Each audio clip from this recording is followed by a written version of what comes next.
guess what? I'm just talking about something very, very simple, is how to use the Rode Wireless Pro on professional cameras with XLR. What do I mean by XLR inputs? XLR inputs, I mean these guys right here. As we all know, the Rode Wireless Pro only comes with this male-to-male 3.5 millimeter cable, but it's very simple. It's not that complicated. All you need is this adapter. It's a XLR to 3.5 millimeter adapter. There's so many of them out there, but I recommend you to get the Rode.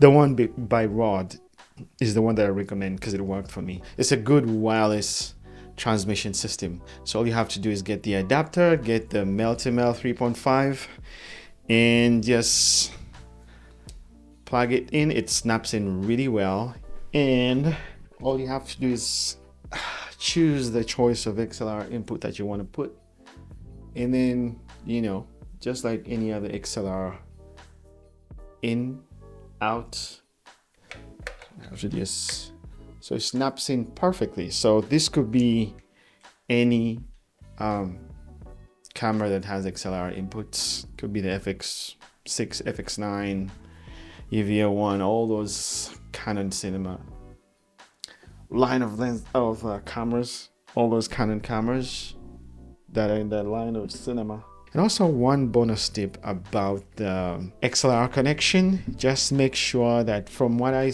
noticed, that when you connect this to your camera via XLR, just make sure the phantom power to that input is turned off. For example, if you are taking a break and you want to switch off the transmitter, then if you have phantom power in your input, it is not going to go off. It will keep rebooting itself back on. It's going to be restarting itself every time you try to switch it off. So just make sure the phantom power is turned off. This will still work.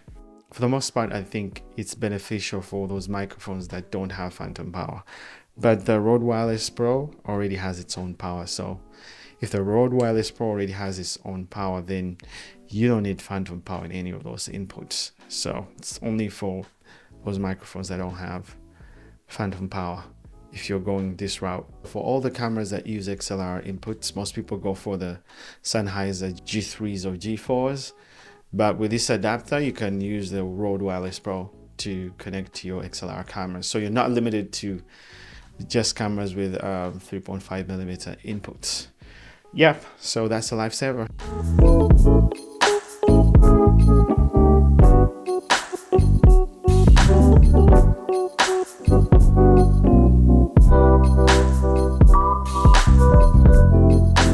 So I just had to have some thoughts about the Rode Wireless Pro.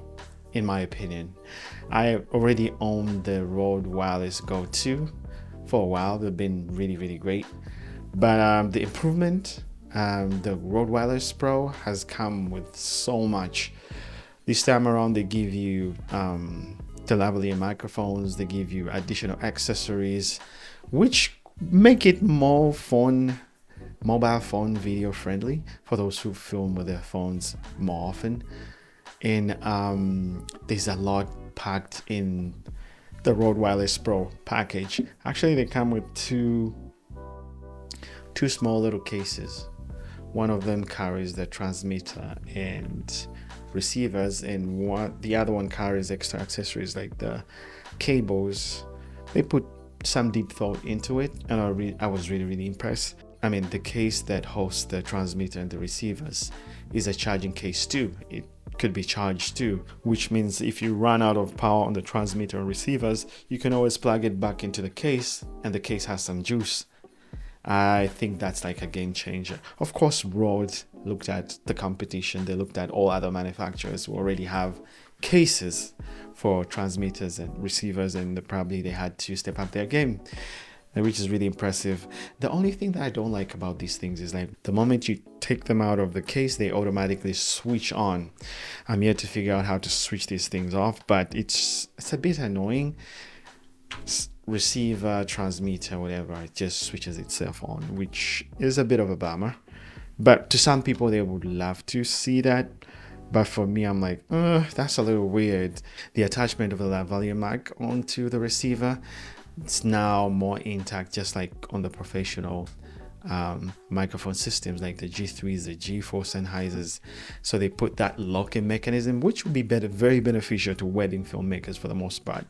If they just mic that to the bride and the groom and just not worry about any sound. And the other huge thing is the fact that on the receiver, you can enable the receiver to record manually by a press of a button, as opposed to earlier with a Wireless Go 2 where you have to enable that with the Rode Central app. This time around it's very easy.